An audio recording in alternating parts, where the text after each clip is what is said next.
Good evening all of you. कैसे आप सब लोग? ठीक होंगे। अपने कल विस्थापन अभिक्रिया तक नोट्स बना लिए थे। आज अपने द्विविस्थापन अभिक्रिया है। जो द्विविस्थापन अभिक्रिया पे नेक्स्ट हेडिंग वही है अपने। तो रजिस्टर और नोटबुक उठा लीजिए और नोट्स बनाने शुरू कर दीजिए।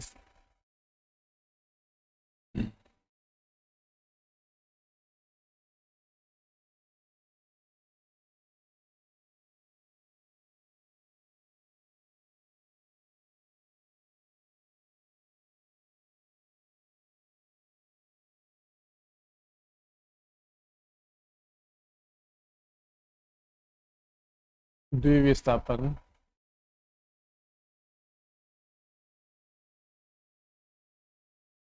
अभिक्रिया।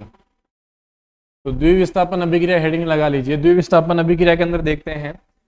द्विविस्थापन अभिक्रिया मैंने आपको बता भी रखी है। नोट्स बनाना शुरू करें। ऐसी रासायनिक अभिक्रिया, ऐसी रासायनिक अभिक्रिया जिसमें, ऐसी रासायनिक अभिक्रिया जिसमें अभिकारकों के मध्य, ये वर्ड जरूर लिखना, ऐसी रासायनिक अभिक्रिया जिसमें अभिकारकों के मध्य, अभिकारकों के मध्य आयनों का आदान प्रदान होता है।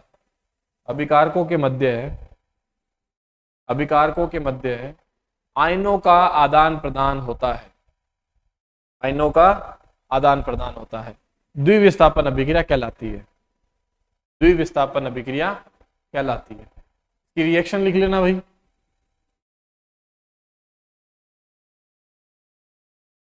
सोडियम सल्फेट की अभिक्रिया। अभी मैं आपको यही फॉर्मूले बताने वाला हूँ। ये 2 क्यों आया है ना, ये सोडियम सल्फेट, ये सब कुछ अभी बता। फॉर्मूले एक वीडियो बनाऊंगा मैं 10 मिनट का अलग से, वो वीडियो आप जरूर देखना, उससे आपके सारे कंसेप्ट क्लियर हो जाएंगे। सोडियम सल्फेट की अभिक्रिया बेरिलियम क्लोराइड के साथ बनाई जाती है। सोडियम सल्फेट की अभिक्रिया बेरिलियम क्लोराइड के साथ में करवाते हैं। अच्छा, एक बात और, इधर इसके नीचे इसकी भौतिक अवस्थाएं जरूर लिखना, क्योंकि ये भौतिक अवस्थाओं पे सबसे बेस्ट इक्वेशंस हैं। लिक्विड स्टेट में ये लेंगे, ये भी लिक्विड स्टेट में लेंगे। बेरिलियम सोडियम सल्फेट की अभिक्रिया बेरिलियम क्लोराइड के साथ करवाई जाती है। तो ये क्या बन जाएगा, देखो इसको बनाना सिखा देता हूँ। प्लस माइनस प्लस माइनस, आप जानते हैं प्लस वाले की माइनस वाले के साथ रिएक्ट होगा। इधर तो क्या बन जाएगा, NaCl।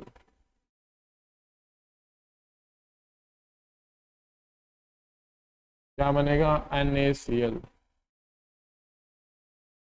प्लस, ये इसके साथ प्लस माइनस के साथ हो जाएगा BSO4।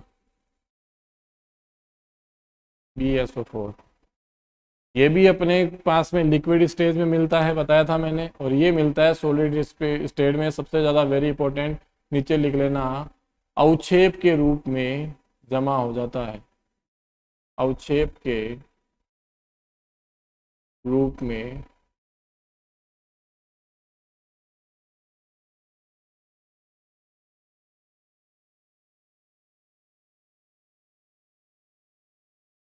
जमा हो जाता है।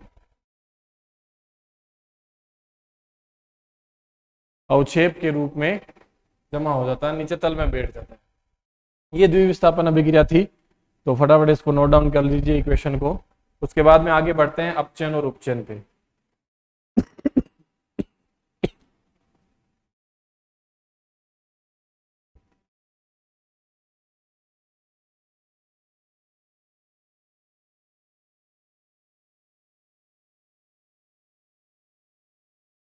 तो नेक्स्ट आगे अपचयन और उपचयन हेडिंग लगा लीजिए। नेक्स्ट 5 नंबर 5 नंबर जो हेडिंग है,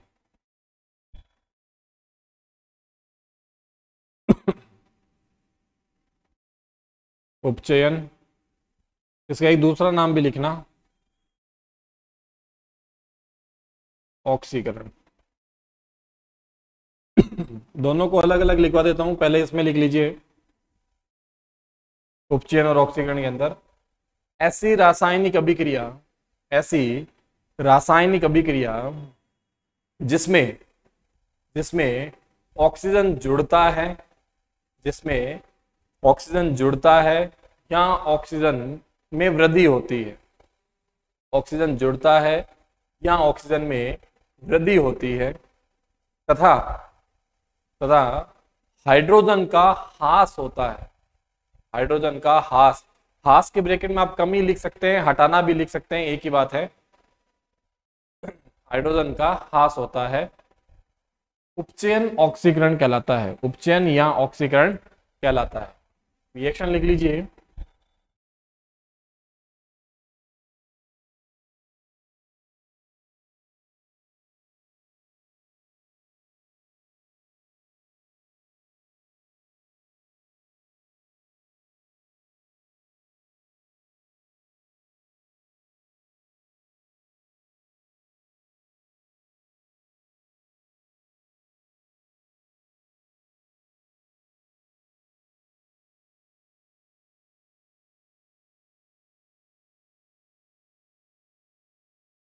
फटाफट ये नोट डाउन कीजिए, दो रिएक्शंस हैं, दोनों रिएक्शंस नोट डाउन कर लीजिए।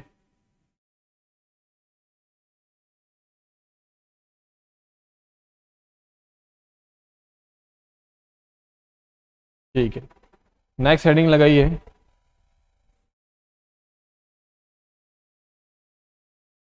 अपचयन, इंग्लिश में बोलते हैं रिडक्शन, अपचयन।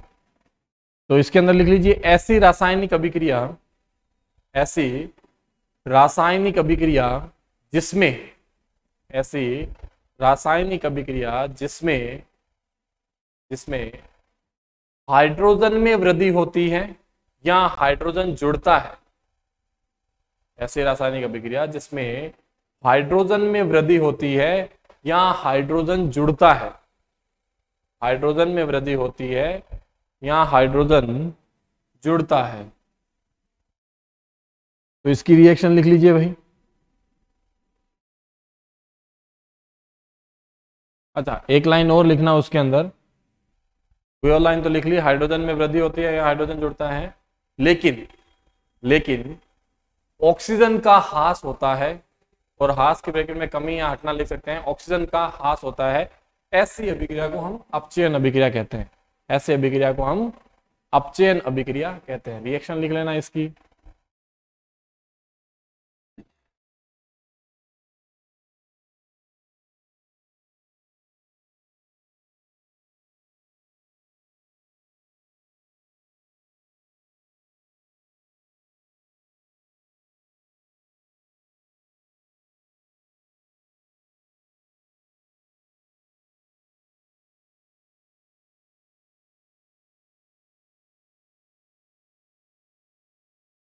ये अमोनिया है, इसका नाम भी लिख लेना।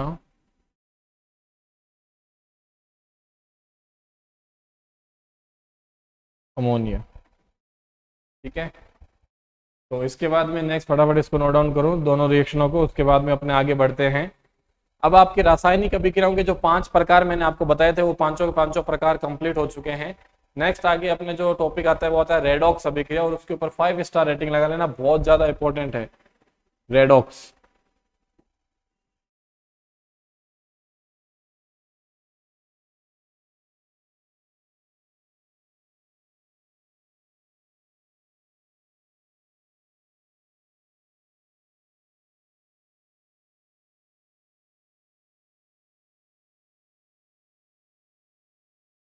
रेडॉक्स अभिक्रिया, तो रेडॉक्स अभिक्रिया के अंदर लिख लीजिए, ऐसी रासायनिक अभिक्रिया, ऐसी रासायनिक अभिक्रिया जिसमें अपचयन व उपचयन, ऐसी रासायनिक अभिक्रिया जिसमें अपचयन व उपचयन, अपचयन व उपचयन दोनों साथ साथ होते हैं, अपचयन व उपचयन दोनों साथ साथ होते हैं, कोमा, ऐसी रासायनिक अभिक्रिया को रेडॉक्स अभिक्रिया कहते हैं। ऐसी रासायनिक अभिक्रिया जिसमें अपचयन और उपचयन साथ साथ होते हैं, रेडॉक्स अभिक्रिया कहलाती है। रिएक्शन लिख लेना।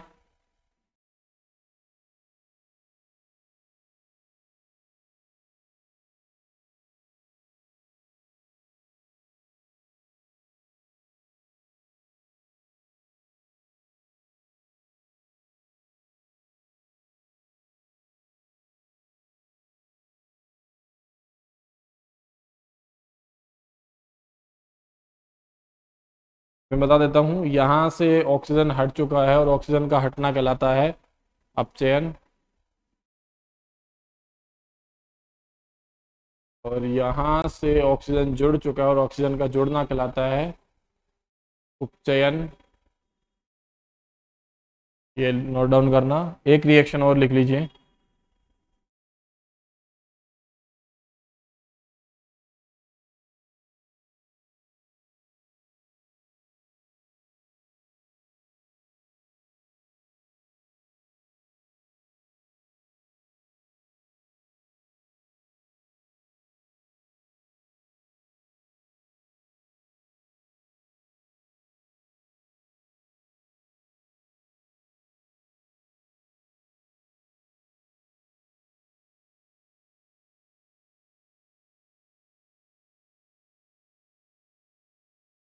अपचयन, और इस सर ऊपर जगह नहीं है, आप खुद लिख लेना उपचयन, है ना। सेम रिएक्शंस है, बस थोड़ा सा चेंजेस है। फटाफट नोट डाउन कर लीजिए।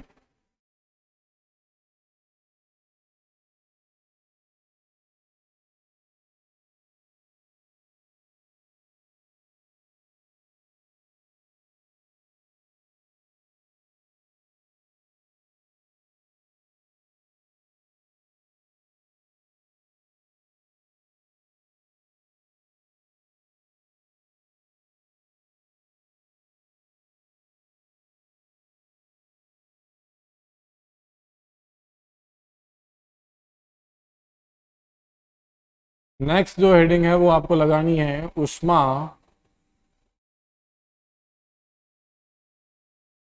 क्षेपी। ऊष्मा क्षेपी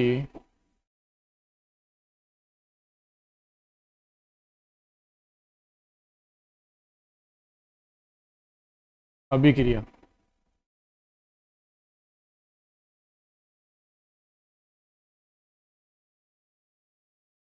तो ऊष्मा क्षेपी अभिक्रिया के अंदर लिख लीजिए, ऐसी रासायनिक अभिक्रिया जिसमें ऐसी रासायनिक अभिक्रिया जिसमें ऊष्मा का निर्माण होता है, ऐसी रासायनिक अभिक्रिया जिसमें ऊष्मा का निर्माण होता है या या ऊष्मा का उत्सर्जन होता है। ऐसी रासायनिक अभिक्रिया जिसमें ऊष्मा का निर्माण होता है या ऊष्मा का उत्सर्जन होता है, ऊष्मा का उत्सर्जन होता है, ऊष्माक्षेपी अभिक्रिया कहलाती है। ऊष्माक्षेपी अभिक्रिया कहलाती है। नंबर 1 है मीथेन, मीथेन का दहन। यहाँ पेपर में एक नाम और आता है प्राकृतिक गैस का दहन।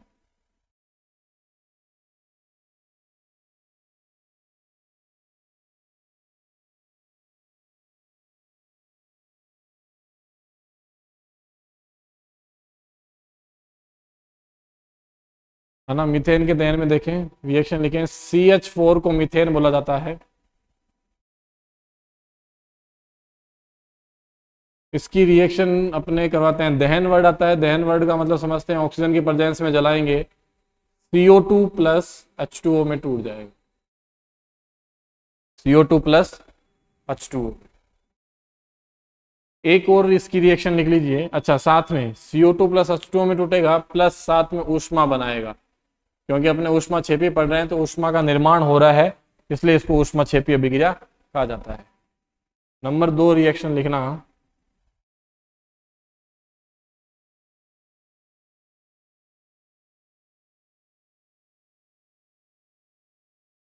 श्वसन की अभिक्रिया, और ये सबसे वेरी इंपॉर्टेंट है। इस पे भी 2 स्टार बना लेना और इस पे 3 स्टार बना लेना, इस बार इसके आने के ज्यादा चांसेस हैं। श्वसन की अभिक्रिया।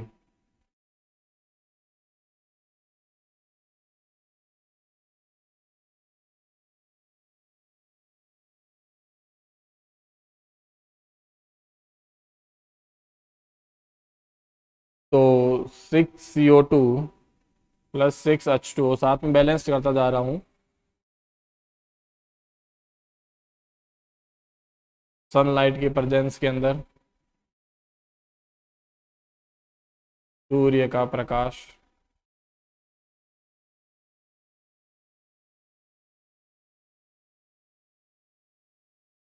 C6H12O6।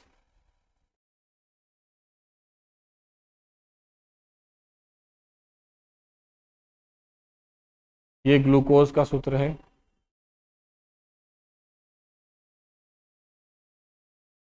+6O2 plus 36 ATP।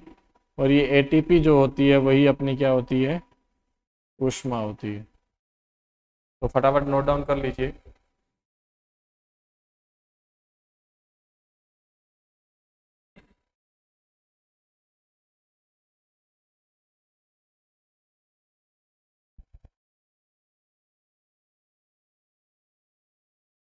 तो ये ऊष्मा क्षेपीय अभिक्रिया हो गई है। नेक्स्ट अपने ऊष्मा शोषी हेडिंग लगाते हैं।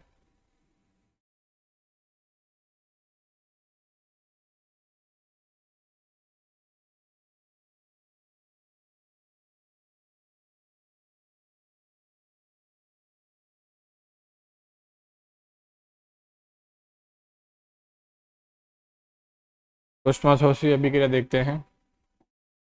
तो इसके अंदर लिखे हैं ऐसी रासायनिक अभिक्रिया, ऐसी रासायनिक अभिक्रिया, नाम से पता चल रहा है शोषी मतलब अवशोषण। ऐसी रासायनिक अभिक्रिया जिसमें ऊष्मा का अवशोषण होता है, जिसमें ऊष्मा का अवशोषण होता है या ऊष्मा खर्च होती है। दोनों बातें लिखना। ऐसी रासायनिक अभिक्रिया जिसमें ऊष्मा का अवशोषण होता है या ऊष्मा खर्च होती है, ऊष्मा शोषी अभिक्रिया कहलाती है। ऊष्मा शोषी अभिक्रिया कहलाती है। तो इसकी भी रिएक्शन लिख लेना। मरकरी ऑक्साइड बोलते हैं इसको।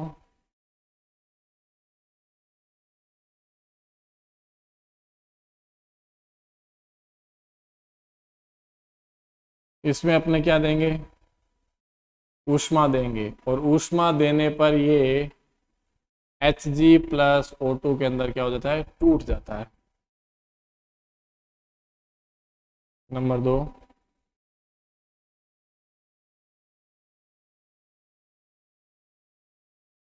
CaCO3 ऊष्मा देंगे तो ये CaO+CO2 में टूट जाएगा। तो ये दोनों रिएक्शन उतार लीजिए। ऊष्मा शोषी अभिक्रिया।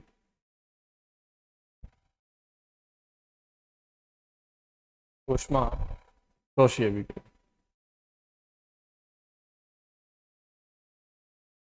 ठीक है, आगे बढ़ते हैं। इसके बाद नेक्स्ट जो टॉपिक आता है वो आता है आपके संक्षारण।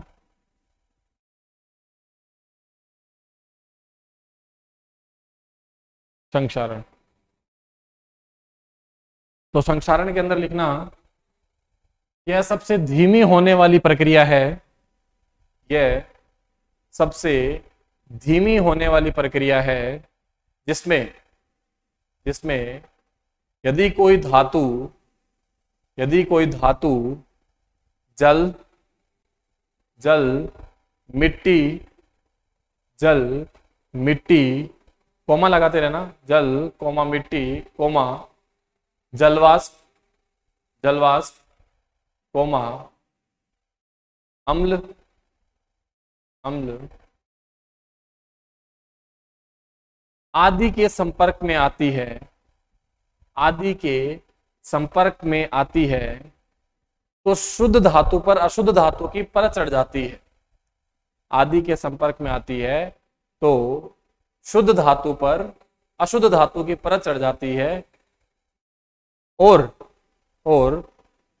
यह धातु धीरे धीरे संक्षारित होने लगती है। यह धातु धीरे धीरे संक्षारित होने लगती है, कोमा संक्षारण कहलाता है, कोमा संक्षारण कहलाता है। नेक्स्ट लिख लीजिए उदाहरण। इसी टॉपिक के अंदर हेडिंग लगा लीजिए उदाहरण। तो इसके उदाहरण कौन कौन से हैं। नंबर 1 पे लिखिए लोहे पर जंग लगना।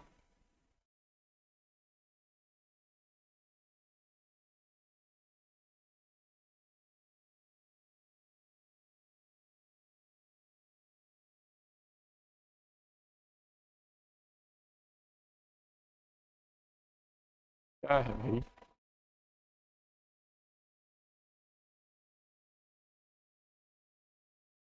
लोहे पर जंग लगना। नंबर 2 एग्जाम्पल लिख लीजिए। चांदी पर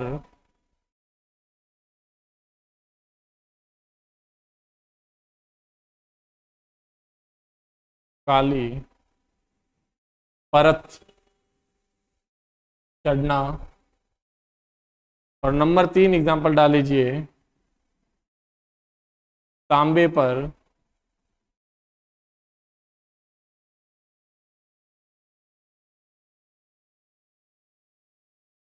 तांबे पर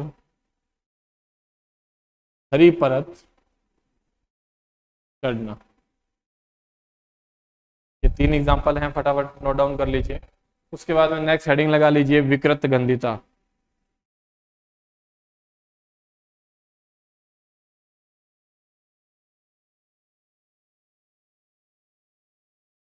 विकृत गंधिता। और विकृत गंधिता के अंदर आपको लिखना है, जब कोई वसा युक्त जब कोई वसा युक्त खाद्य पदार्थ, जब कोई, इसके विकृत गंधिता के अंदर लिखना है, जब कोई वसा युक्त खाद्य तेल पदार्थ लंबे समय तक खुला छोड़ा जाए, जब कोई वसा युक्त खाद्य पदार्थ लंबे समय तक खुला छोड़ा जाए, खुला छोड़ा जाए तो उसकी स्वाद व गंध में, तो उसकी स्वाद व गंध में परिवर्तन होने लगता है, तो उसकी स्वाद व गंध में परिवर्तन होने लगता है, स्वाद व गंध में परिवर्तन होने लगता है। उसे विकृत गंधिता कहते हैं, उसे विकृत गंधिता कहते हैं। इसी विकृत गंधिता के अंदर एक नेक्स्ट लगा लीजिए, विकृत गंधिता के बचाव या उपाय। और इसके अंदर नंबर 1 पे लिखिए, बचाव या उपाय के अंदर नंबर 1 पे लिखिए, यदि किसी खाद्य पदार्थ को सुरक्षित रखना है, यदि किसी खाद्य पदार्थ को सुरक्षित रखने के लिए, किसी खाद्य पदार्थ को सुरक्षित रखने के लिए उसमें प्रतिऑक्सीकारी पदार्थ मिलाएं, प्रति ऑक्सीकारी, प्रतिऑक्सीकारी पदार्थ मिलाएं, यानी एंटीऑक्सीडेंट, जैसे सिरका, जैसे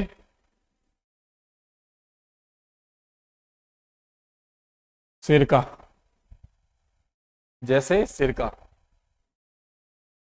नंबर 2 पॉइंट डाल लीजिए, इसी के अंदर बचाव या उपाय के अंदर नंबर 2 पॉइंट डालना है और 2 नंबर पॉइंट के अंदर लिखना है, और उसके ऊपर वेरी वेरी इंपॉर्टेंट लगा देना, इसके ऊपर प्रश्न आ रखा है।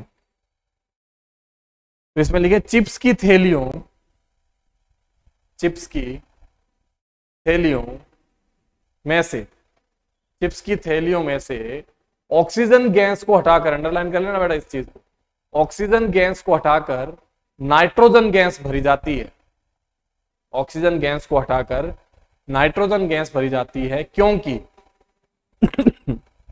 क्योंकि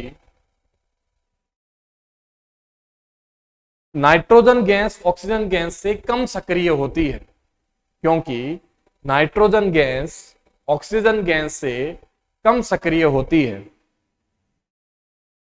कम सक्रिय होती है। तो ये चैप्टर आपका जो है फर्स्ट चैप्टर पूर्ण रूप से कंप्लीट हो चुका है विद नोट्स के साथ। बहुत ही धीरे लेक्चर वीडियो के साथ मैंने आपको नोट्स तैयार करवाए हैं, बहुत ही इजी लैंग्वेज के साथ में मैंने आपको नोट्स तैयार करवाए हैं। तो इन नोट्स को याद करना, बहुत इजी वे में याद हो जाएंगे। अब मैं आपके सामने, जो ये चैप्टर पूरा हो गया, कल की क्लास के अंदर क्या करेंगे, एक नया चैप्टर, सेकंड चैप्टर स्टार्ट करेंगे केमिस्ट्री का, अम्ल, क्षार और लवण वाला। बहुत ही इंटरेस्टिंग और बहुत ही अच्छा चैप्टर है। आप उस चैप्टर को बहुत ध्यान से और रेगुलरिटी के साथ में देखना, क्योंकि चैप्टर थोड़ा सा लंबा है, इसलिए रेगुलरिटी के साथ देखोगे तो बहुत इंटरेस्ट आने वाला है। क्योंकि उस चैप्टर के अंदर अपने घर के अंदर यूज होने वाले कुछ केमिकल्स, कुछ खाने की चीजें या कुछ पीएच स्केल के ऊपर जो आपने कभी सुना नहीं, आपने देख जरूर रखा है लेकिन आपने सुना नहीं, ऐसे कुछ चीजों के बारे में आपको बताऊंगा और इस चैप्टर के जो सेकंड चैप्टर है एसिड बेस एंड सॉल्ट यानी अम्ल क्षार और लवण वाला, इसके अंदर कुछ ऐसे ट्रिक्स बताऊंगा जिससे आपको याद करने में बहुत ज्यादा बेनिफिट मिलेगा, प्रॉफिट मिलेगा। तो बने रहिए लेक्चर के साथ। धन्यवाद। Good evening.